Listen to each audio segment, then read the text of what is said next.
આપનો પરિચય? એડવોકેટ શહીદ સરદાર, રાંદેર, સુરત। આજે કઈ જગ્યા પર શું કાર્યક્રમ રાખવામાં આજે રાંદેર ટાઉનના અંદર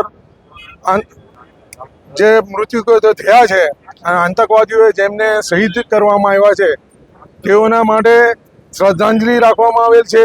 અને રાંદેર વાસીઓ તરફથી અને સમગ્ર ગુજરાત તરફથી અને પૂરું ઇન્ડિયા તરફથી હું અપીલ કરું છું કે જે કોઈ પણ આરોપી કે આતંકવાદી પકડાય તો એનું ઓન ધ સ્પોટ એન્કાઉન્ટર કરવામાં આવે। કારણ કે જો એને ફાંસીની સજા થશે તો પણ વર્ષો સુધી કેસ ચાલે અને પૂરી તપાસ કરવી જોઈએ કે આના પાછળ કોનો હાથ છે।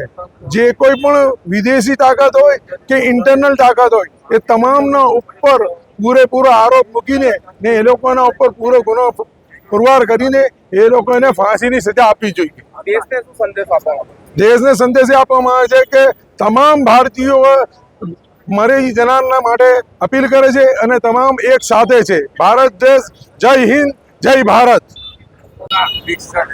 આપનો પરિચય? મારું નામ શેખ મોહમ્મદ સોહેલ છે, રાંદેરનો રહેવાસી છું। આજે જે વર્ષો ઐતિહાસિક જૂનો રાંદેર વિસ્તાર છે, જેના રાંદેર બસ સ્ટોપ પર અમે લોકો સમસ્ત મુસ્લિમ સમાજના લોકો ભેગા થયા છે। કાશ્મીરના જે વિસ્તારની અંદર આતંકીઓ દ્વારા ભારતના જે નિર્દોષ નાગરિકોને અપમૃત્યુ મારવામાં આવ્યા છે એની શ્રદ્ધાંજલિનો કાર્યક્રમ રાખવામાં આવે છે અને આતંકીઓના પુતળાને અમે લોકો ફાંસીએ લટકાવ્યું છે। આ પુતળા વતી અમે લોકો સરકારને આ મેસેજ આપવામાં આવે છે, જે લોકો કટ્ટરવાદ, જે લોકો નક્સલવાદ, જે લોકો આતંકવાદ ફેલાવવાનું કાર્ય કરે છે એ લોકોને જાહેરમાં ફાંસી આપવામાં આવે, જેથી કરીને ભારત દેશના જે કાનૂન છે એનો ડર એ લોકોમાં રહે અને આવા કૃત્યો કરતા પહેલા વિચારે।